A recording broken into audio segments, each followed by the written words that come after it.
Welcome to the Market Call Show, where we discuss what's happening in the markets and the impact on your investments. Tune in every Thursday on Apple Podcast, Google Play, Spotify, or wherever you listen to podcasts. Hi, everybody. Welcome to the Market Call Show. Today I have a very special guest, Paige Cornetet. Her last name, you will never forget it. Paige Cornetet. She has a book out, which is very interesting. It's My Dad's Class, an intentional structure for teaching kids about money and life. I was talking to Anna, who is kind of our coordinator of the podcast, and she said, you have to talk to Paige because we've been talking about children's education because I have twins and they're 15. And it became, a personal topic for me over the years, as they've been growing.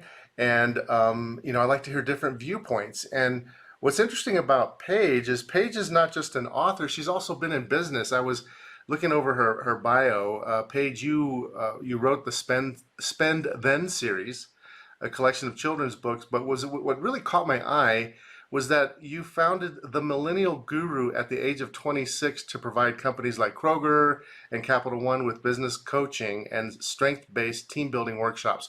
I don't normally think about people being coaches or starting at such a young age, as an entrepreneur and then moving into this field. So maybe you can give me a little bit of background, start off a little bit, like how did you get into business itself? Yeah, that's a great question.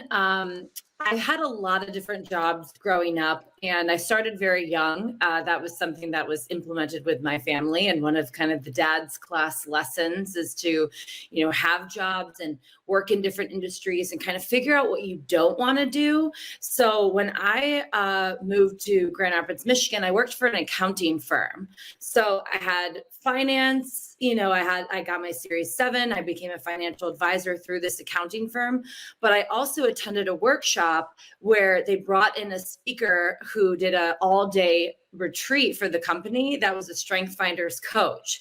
So that's kind of how my two worlds connect. And I was like, I love this. I love people and I love understanding what they're good at and their talents.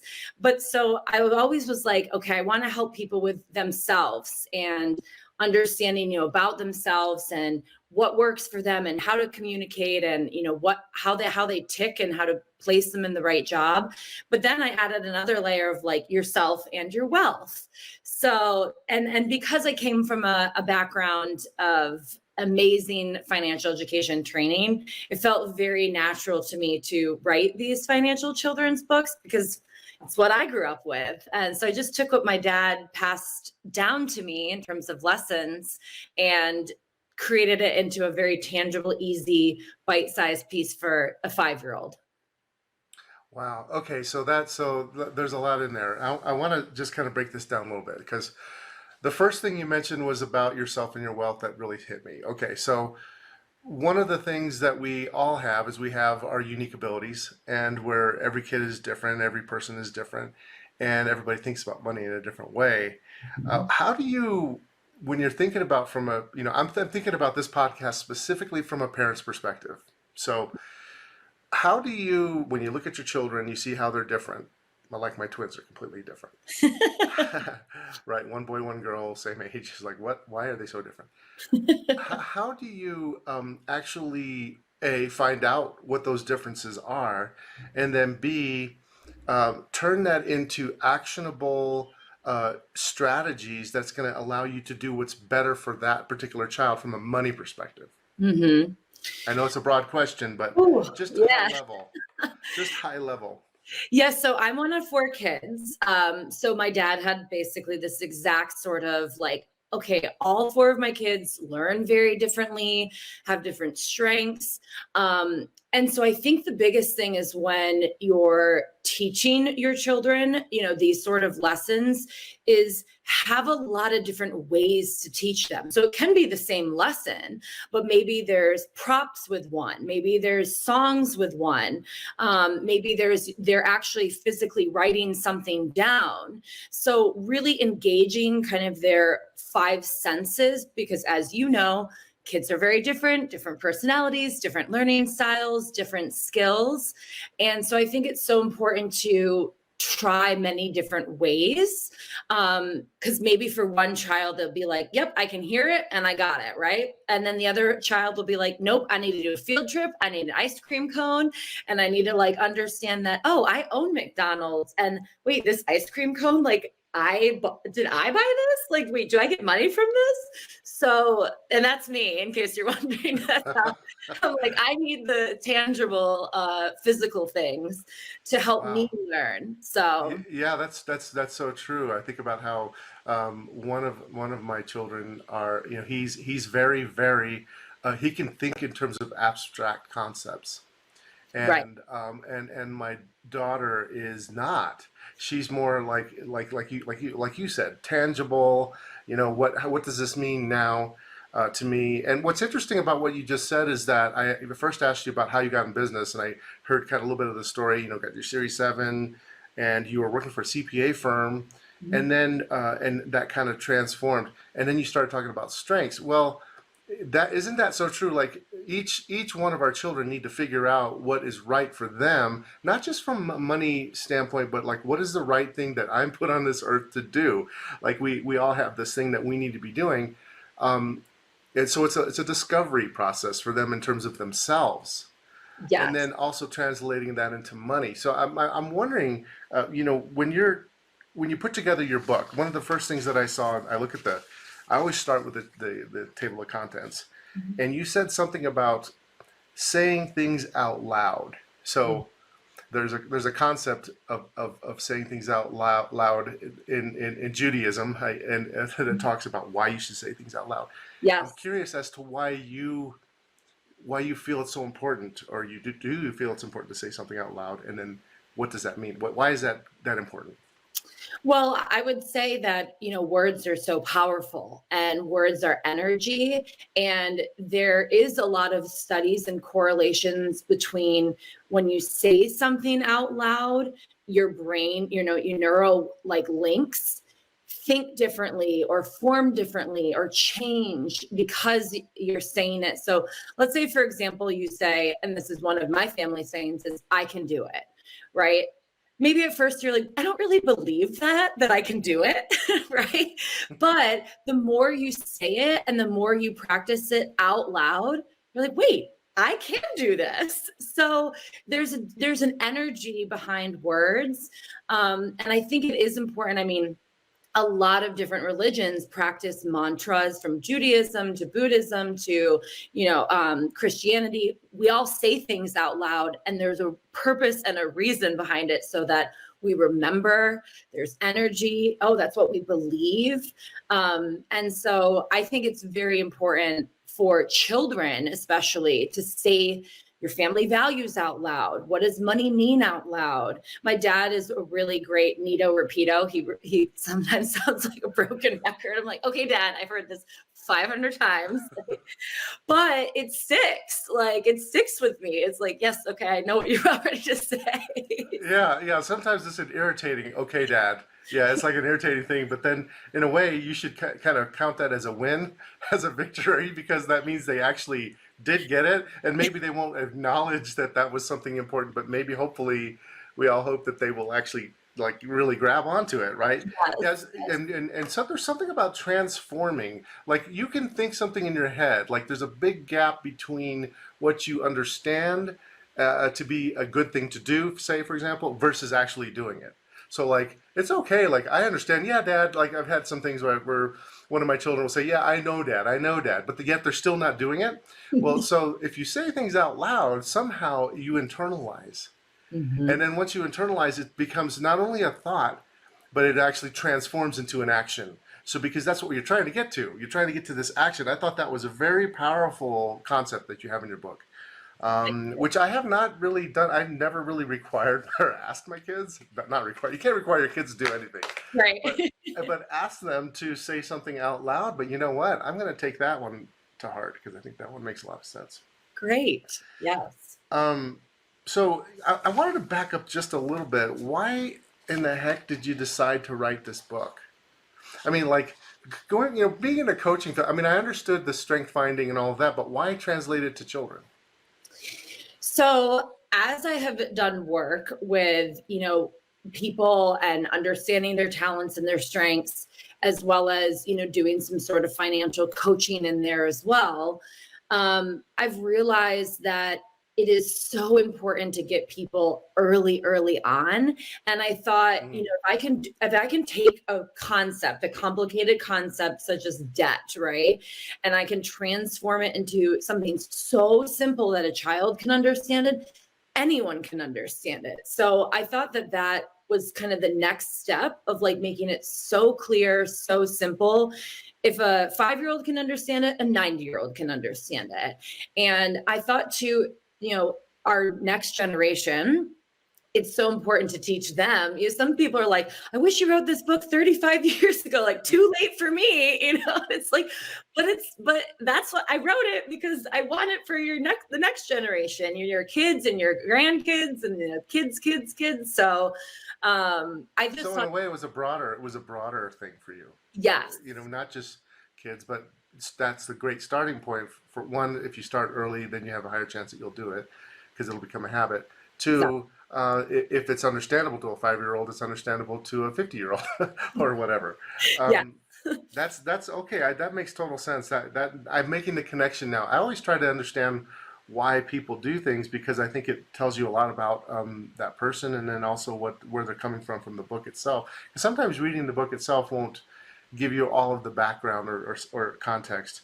And I was thinking about you were talking about laying down the law. Okay, so when I think about laying down the law, to me it's like, okay, laying down the law, it's this dictator type thing. That's not what you're talking about. Can you explain laying down the law a little bit to me? No, laying down the law is consequences for your behavior. And this is when I was growing up, how my parents handled 4 kids and a lot of activity and a lot of, she took my shirt or, she took my toy, this sort of behavior that happens naturally, sharing, right? And how they handled it. So one of the biggest things that my parents did, which we all laugh about now, but was really annoying as a kid, was they had this hard bench and they called it the repenting bench. And any time that the two, whether it was me and my sister or my sister and my brother, were fighting, it was like, both of you go to the repenting bench. So you both had to own that you were part of the problem. And mom and dad were very neutral. They were like the judge. And then you were both not allowed to leave this hard bench until you negotiated with the other one. Like you had to come together. So my sister, who always was like, okay, I'm over it. Like, can we just be done? Like she was always negotiating with us to get off the bench. And then you had to explain your side. And understand, why this situation happened. And really, now that I'm 32, it's like, what a great way as a parent to teach your kids how to negotiate, to use their communication and realize that, hey, guess what? Just because your sister hit you doesn't mean that you aren't a part of the problem too. Right. Yeah. Oh, I could think of it. That exact same example has just happened in my household recently. Yeah, it could start off by somebody who didn't hit, but it maybe there was something that was done that like provoked, and then it's like, okay. But that's a very interesting, having a location, a bench where you're talking about. Well, the concept of repenting is a very complicated topic. It has to do with. Oh, there was a great sage a long time ago in the 1500s, Maimonides, also known as the Rambam, who talked about repenting and what is repenting and what does it really mean. Mm-hmm. So, and it's interesting because at the very end of that concept is that you actually have to change your ways, or you truly have not repented. Because if you just kind of acknowledge something and then you just keep doing it over and over again, you really haven't repented. Exactly. And actually as a kid, we didn't really understand that word, but I understand like the action, because at the end, when you're talking to, mom and dad, you had to say what you did, had to apologize for your behalf and then promise not to do it again, and then hug the other sibling. So now, did that happen? But that's the ideal model. Yeah, the ideal model, the concept was there. So, well, hey, you know what? That's all you could do is move towards progress, not perfection, right? Yeah. So if you're getting closer, then that's really a win. So that's really cool. I like that concept of basically, laying down the law is really about an inner thing. It's not a dictator type thing. It's like okay, wait a minute. Let's look at ourselves and what we are doing. Now, how do we relate that to money though? Yeah. So, okay. Now translating that to money, how are your habits? What are our intentions behind the money, right? So, are we tithing? Are we, being intentional of what we're spending our money on? How are we, pursuing hobbies, interest, maybe things that can make us money. Side hustle is a really big thing with my generation. What does that mean to me? Is it purposeful? And so I think that by understanding and looking within, like, what are the consequences for my actions, helps with money, that there are consequences with how you're spending and how you're saving and what you're investing in. I have a lot of peers actually that are doing very intentional, investing. And it's important that they believe in the company and the concepts and it's doing good for the world, and that they know the many layers of it. They're like, I'm not just going to put my money in anything that's like dumping toxins, into the rivers and our ecosystem. I want to know like what's really happening. So I think by, laying down the law and understand like, oh, every action that I do, there's consequences to it, is the same way with, the tool money that you're using. Okay, so there was a zillion things in there. I had about 100,000 questions while you were saying that whole thing, or comments. But okay, so let's just talk about the big thing on this. Well, intentional connection between my today versus my tomorrow, and that's more of a tangible thing with money.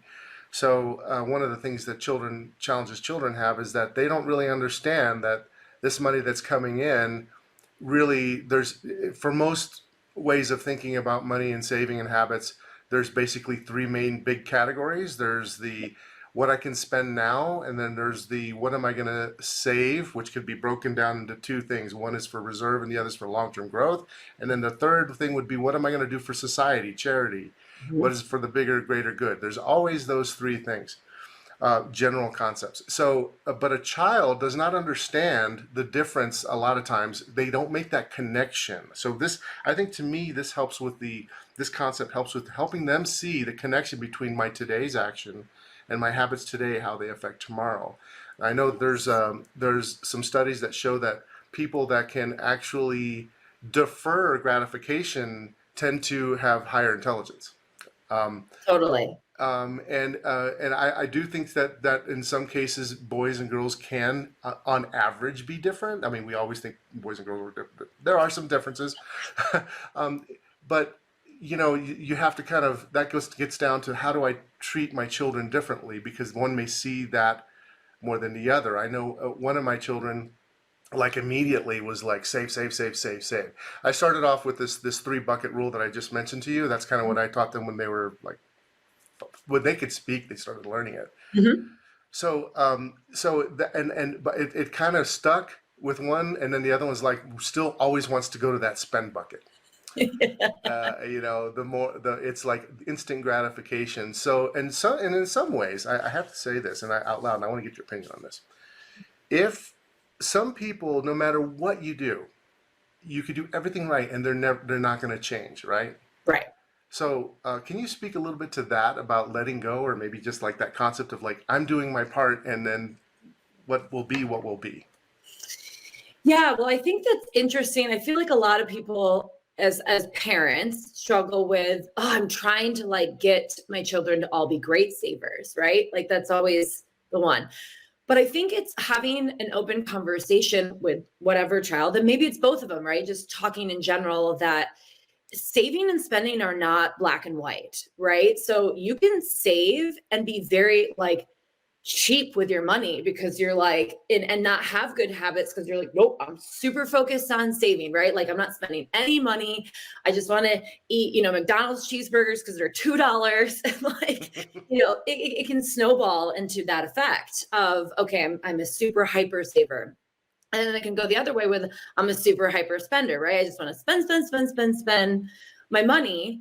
But there's also it's like, okay, well, let's talk about what this brings for you, right? When you spend it on, let's say, a new pair of jeans. Well, are they your favorite pair of jeans? Do you wear them every day? Is that important to you? Like, why is that important to you? Like, what does it give you?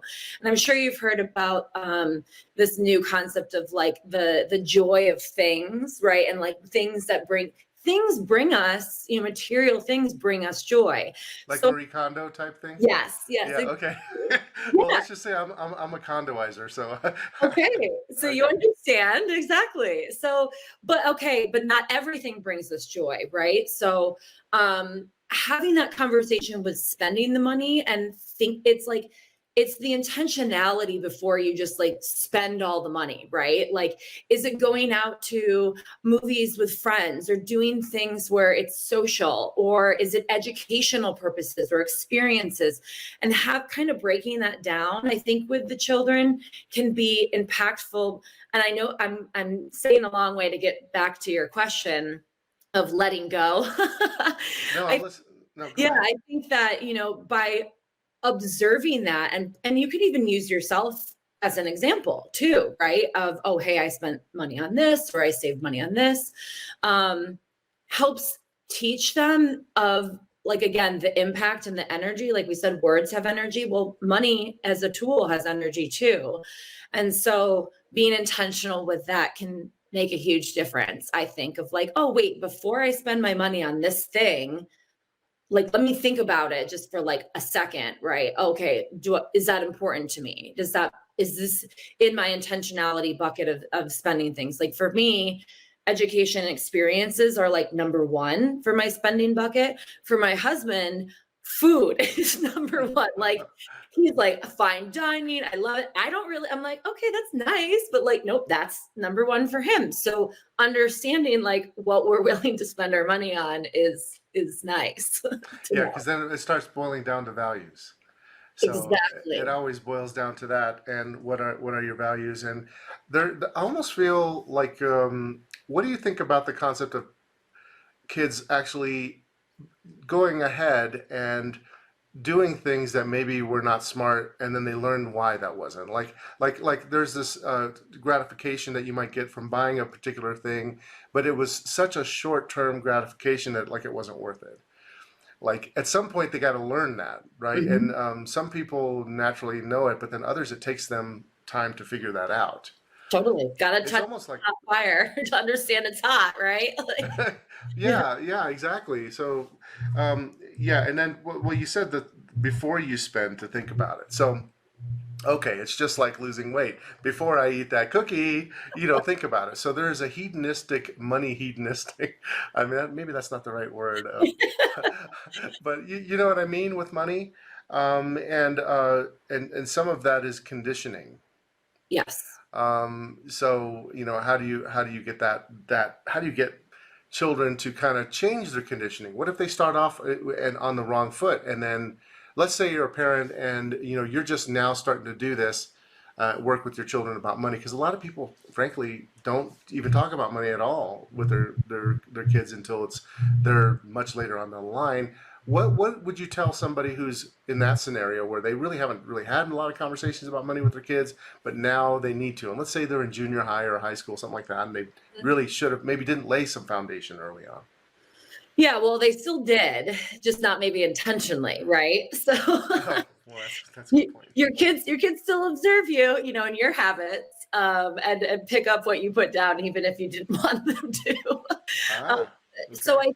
I think that by, let's say they are, in high school, like, or eighth grade, um, giving them the freedom of the money, right? So, and I'm sure, a lot of parents give their kids allowance, but being intentional with it. So, okay, every month you're going to get, let's say it's like $200, right? I'm just throwing out a number right there. Where before they ask for money and then you give it to them, right? So it's like, nope, here's your $200. You can spend it on whatever you want, but you need to think about it, right? Do you have a car? Are you 16? Do you have to pay for gas? Gas is really expensive right now.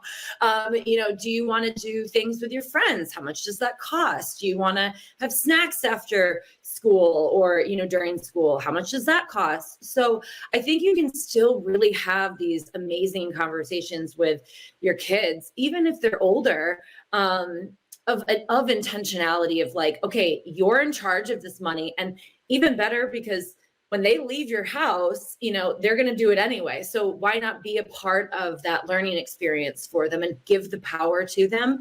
And like you said, well, they have to spend things and learn like, ooh, I blew all my $200 and now I have no money for gas and now I need to, ask for it. But wouldn't you rather them do it in your household first so that they learn and you can have those kind of in-depth conversations like, what did we learn? Like, Mm-hmm. okay, next time, or how much do you need, right? Maybe they set the budget. Maybe Well, not, but that's really interesting, because having a set dollar amount as an allowance, if you will, that makes a lot of sense. Um, if you're then you get into an accounting game if you have multiple kids. It's like, well, I went to Lululemon and got this, and you gave her X amount, and then, well, you bought a new drum set, so whoa, that's how many Lululemon's pants is equal to one drum set, which is I'm using a real example, by the way, in my household. So and that makes a lot of sense. When I grew up as a kid, and it boils down to how you grew up. You talked about your dad, how you grew up. It was a personal responsibility thing when I was a kid. My mom was very strong on that. So, I started working really young. I was earning my own money really young. There was no allowance for me.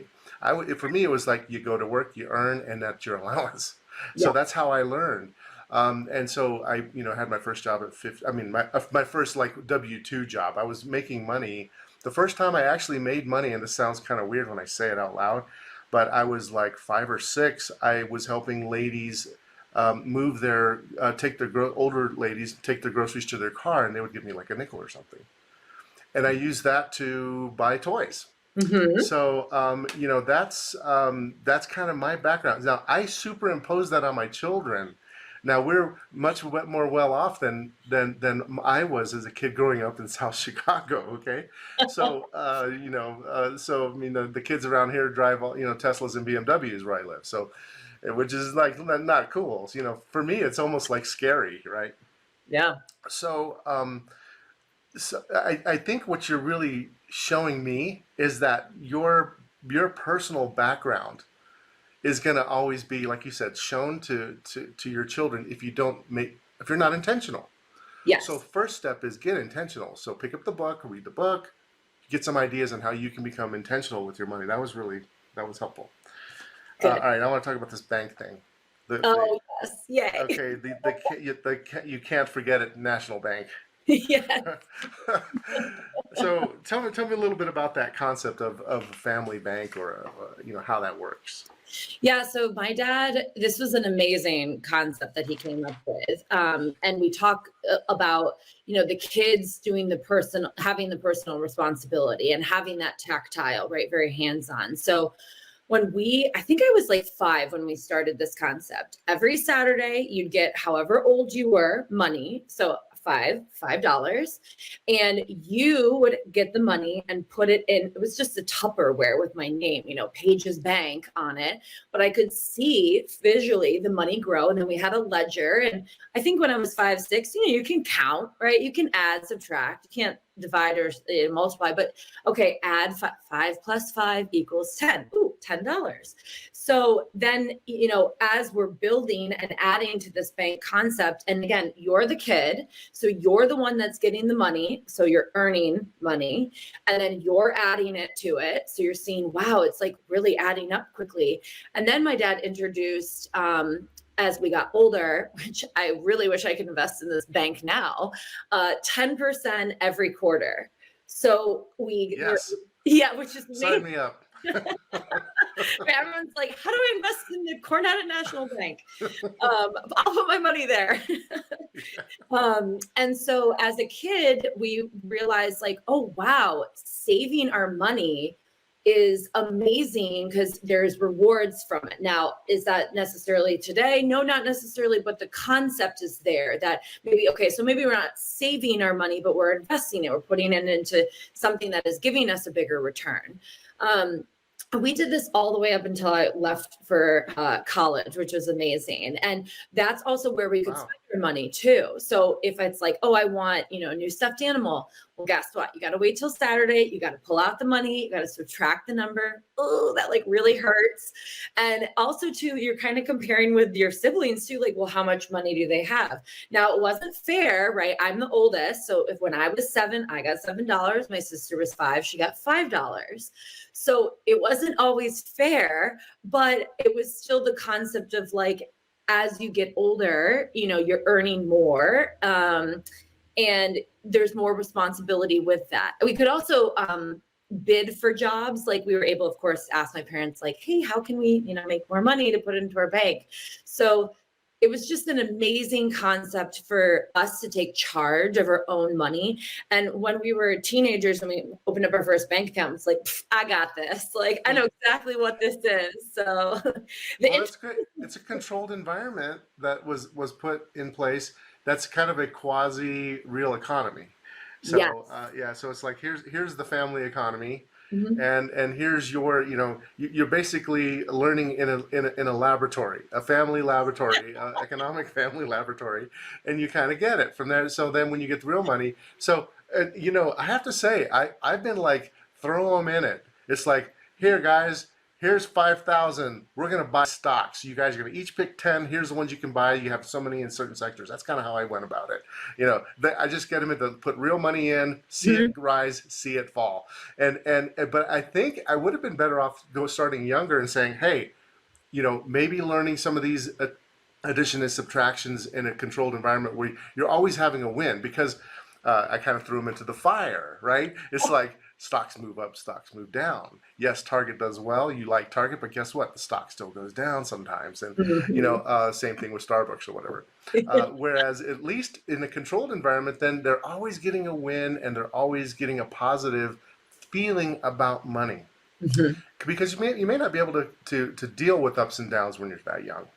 Right. You need to have positives. So if I could turn back time, I would have done that. So I kept things with mostly just savings with my kids. Just like the 3 buckets. Yeah. This is what we're doing. And then a switch came on. I said, okay, you're old enough to understand risk, and here's some money.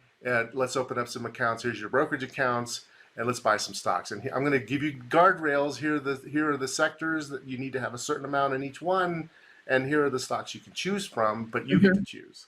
And then you get to watch them and track them. And then it's erased. Ooh, LJ's doing better than Elisa, or Lisa's doing better than LJ, or whatever. Exactly.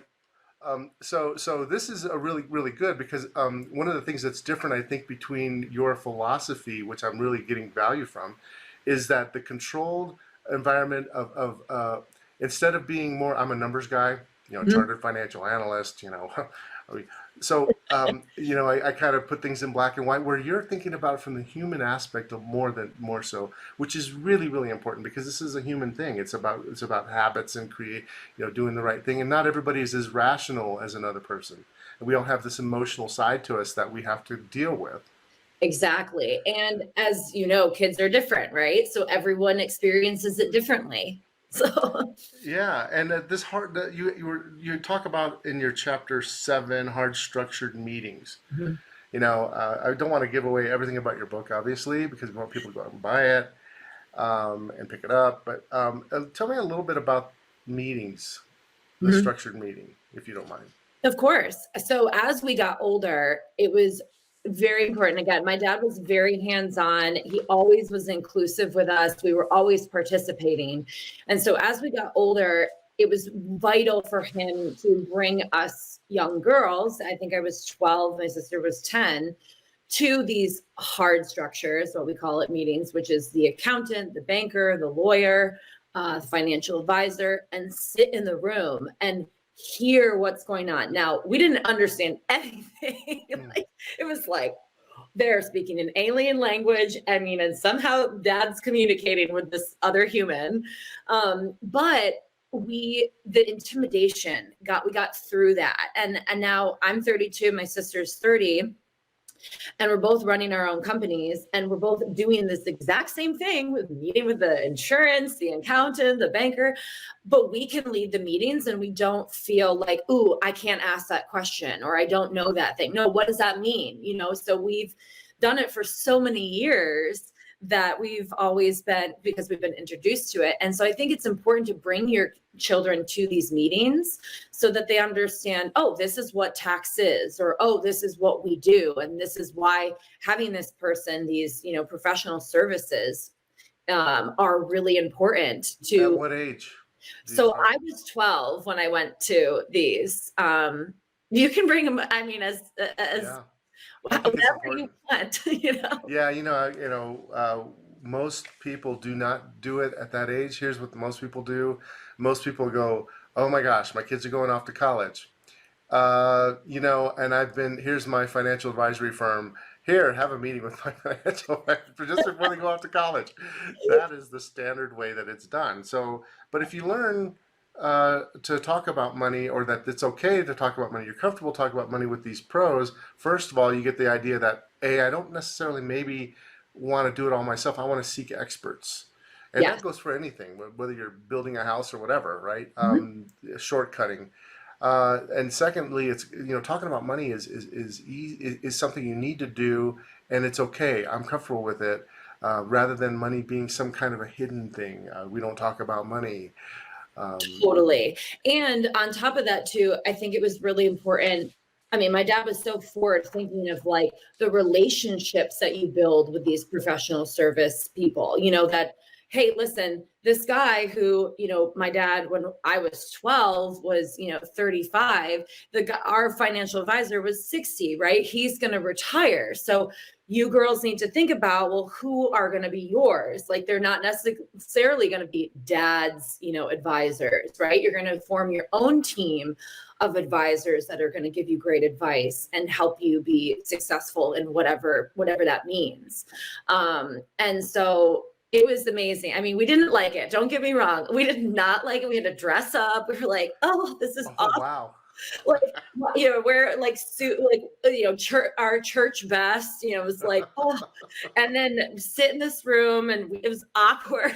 And we get Okay, so I have to, in the back of my mind, I know that a lot of people are probably thinking, okay, Dad did a lot of cool things, right? So let's talk a little bit about your dad. What can you tell us about your dad, about what kind of shaped him so that he would have the foresight to teach you these things? That is a great question. So, I talk about like my values and generations and very legacy pieces. So when he was 15, got letters from his grandfather who started our family business. So we're 4 generations deep with our family business. So not only did he have this amazing mentorship with his grandfather of picking individual stocks, running a company, understanding, personal relationships, but then also his father as well stepped into the family business. So my dad had this amazing upbringing of sitting at the boys' table. Now, he was probably like 20, sitting with like 80-year-olds, at lunchtime, and they're all talking about these things, but talk about the information and just like the life experience that he got. And so since he had that, I think he was always like, well, my children need to be a part of this too, because I got all of this amazing experience and life experience and listening to my, seniors and understanding like, wow, I've heard all these stories before. And when the market crashes, well, I kind of understand because I've heard all these stories before, Right. And so I think because of that really shaped his direction and the type of father that he wanted to be. Well, the first thing that strikes me is that, talking to lots of different people who have family businesses, I would say well over half of family business owners, their kids don't want to have anything to do with the family business. Yes. So why is that your family were able to do that, to actually bring each other in, each generation in? It's a great question.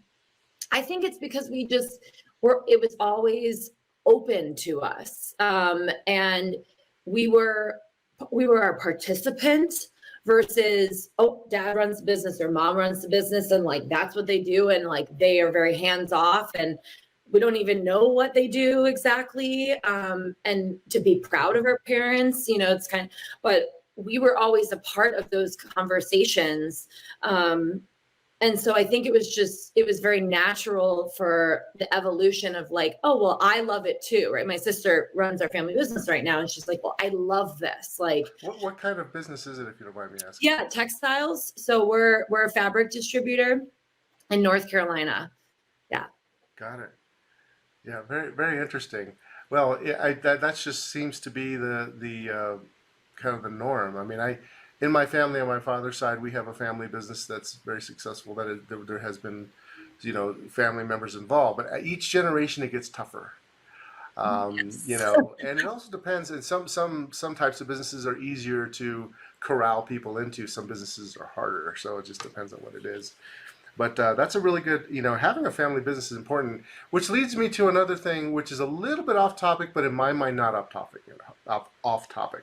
Mhm. So I've done some teaching at the high school that my kids go to. They teach financial literacy, and I've gone in as a guest speaker to kind of add some, different perspective from what they're learning. First of all, a lot of kids are not getting financial literacy classes. We're really lucky in the school district that we're in. They get a really, really good financial literacy program. Awesome. But a lot of people don't. But one of the things I've noticed is that there's waves in society that ebb and flow, ways of thinking. And right now, there's a lot of younger people that are anti-capitalism, anti-business, being able to seeing win-win from business.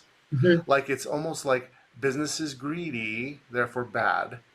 Versus like kind of when I grew up, it was more of like business is win-win because we create something and we create value for a lot of people, and those people benefit from our services. Like for example, Microsoft created Windows, which millions of people have benefited from, and it creates wealth, and it's a win-win, and there's a bigger pie. It's not scarcity, it's expansion.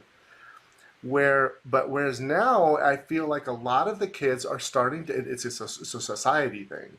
Are Right. starting to have this feeling like it's not expansive, it's actually a fixed pie, and business is bad. Those evil energy companies or those evil, you know what I'm saying? I'm just using that as an Totally. example. So Totally.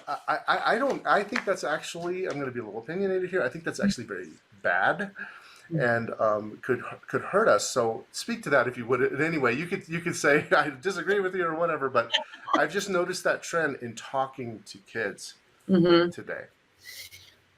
That's really interesting because I've seen it too. And it's not just kids, right? It's like my generation as well. Like, we're going to boycott this company because they do this. And it's like, oh man. I'm trying to, Without getting political, right? I know That's the thing. Everybody gets all worried, I know. but at some point you have to say, okay, what do I believe is true? Right. And what are they what are they providing for, right? What are these companies and businesses providing for people? I think what has happened is just, and it's always the big, right? They always talk about the big. They're not talking about the small local business owners.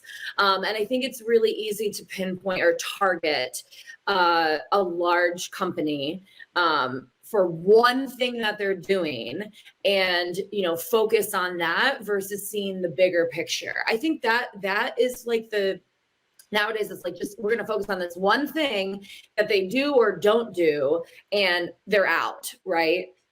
And so I think it's important to like, as you're talking to your children about it, it's like, well, what do they do, right? It's bigger than just this one thing that they said or didn't say or did participate in or didn't participate. Now, granted, yes, if it's an energy company and they're dumping a lot of oil into the ocean, probably a bad thing, right? Yep, that's really bad. But if it's a local grocery store, that's like providing for the people in the pandemic, that can't get access to food. What a great thing.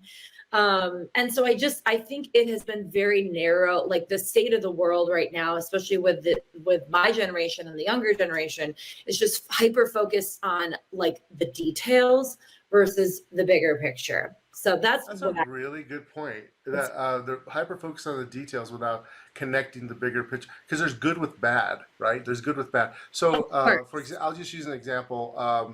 it's actually the way of thinking is actually inconsistent and actually illogical and, in my opinion, wrong. For example, I'll just pick on Tesla. 5 years ago, everybody was saying, "Oh my gosh, Elon Musk, amazing! What a great, smart guy! He's a genius. Look at all these great things. The Tesla is beyond. Oh my gosh, I love my Tesla. Right. It's great." And then all you see some changes in how he's doing things, because it actually wasn't really a change. If you knew who he was, you would know that there was some things that basically his belief system is like trying to help. So, and then it's like, oh, now we're constraining Tesla, right, to do those things that are good. And then it's like, oh, now he's evil.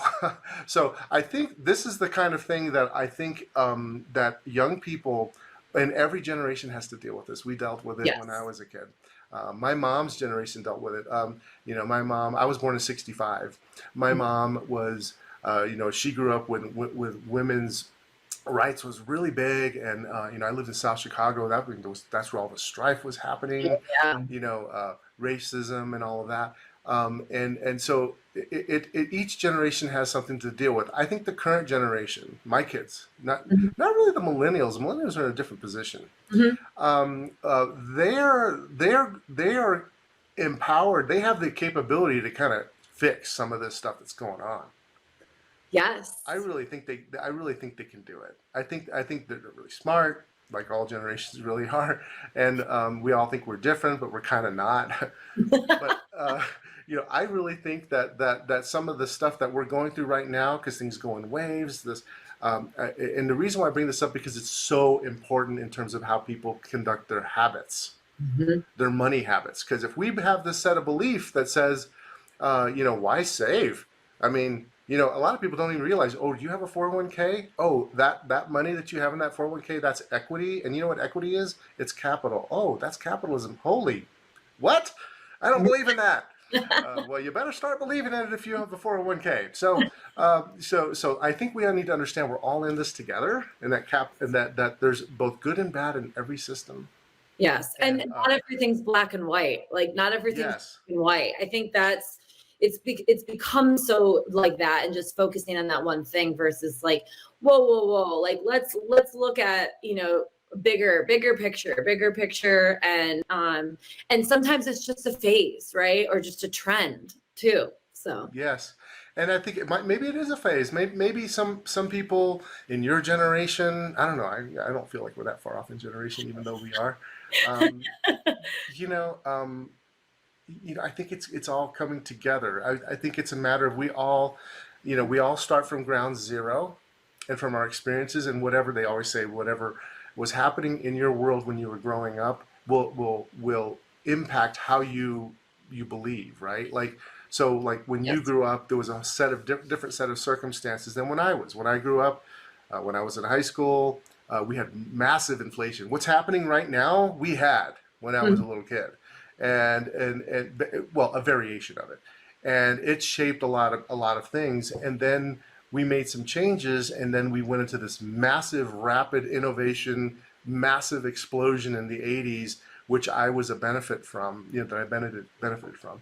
And then I saw, so basically the dot-com bubble and all that stuff. I've been investing for managing money for people for 27 years. So, you see lots of different cycles. So I have a different perspective. When I look at the young people today, I think that, okay, they haven't learned that yet. Like right now, a lot of people are just now hitting their first bear market. It's like, oh, this is normal. This oh, I've seen this before.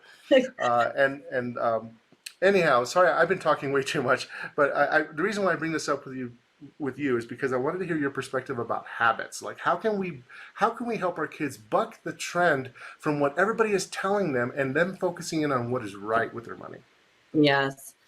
Ooh, yeah. Well, first of all, read my book. I have a lot of information in there of how, to create great habits as a child. And then on top of that, I just really think the parents' role in it is so vital, of just having these open conversations and vulnerability of like maybe your habits, right? And what does that look like, so that they can learn through stories and sharing. And then on top of that is letting them create their own habits, right? Giving them the money, the tools, like allowing them to participate and spend the money if they want to spend it on, the drum set or the Lululemon pants, like let them do it, because they'll learn, oh, wait, that was maybe an instant gratification, or, hey, actually, maybe it was a long-term thing for me. So I think that by having open conversations and allowing the children, your children to participate and try, makes a big difference, because when you earn the money or you save the money, it's a different self-empowerment than it is when it's gifted to you. Very good. That's a good place to end. I tell you, pick up the book, My Dad's Class, and go ahead and pick it up and learn, especially if you have kids that you're trying to teach, or if you have your children are having children and you want to pass that message on. Paige, is there anywhere that you would like us to send people to learn more about your work? Any website or anything else that you want? Yep. So mydadsclass.com is where you can find more information about me and where to contact me, as well as how to purchase the book. Excellent. All right. Well, thanks a lot, Paige. It was great having you on. Thank you. Really appreciate it. For the latest episode of the Market Call Show, make sure to like, subscribe, and follow us on Facebook, Twitter, and YouTube. Go to marketcallshow.com for all our past episodes and sign up to get alerts for new episodes. If you enjoyed the content of this episode, please leave us a 5-star review and comments. The information in this podcast is informational and general in nature and does not take into consideration the listener's personal circumstances. Therefore, it is not intended to be a substitute for specific, individualized financial, legal, or tax advice. To determine which strategies or investments may be suitable for you, consult the appropriate qualified professional prior to making a final decision. WealthNet Investments is a registered investment advisor. Advisory services are only offered to clients or prospective clients where WealthNet Investments and its representatives are properly licensed or exempt from licensure.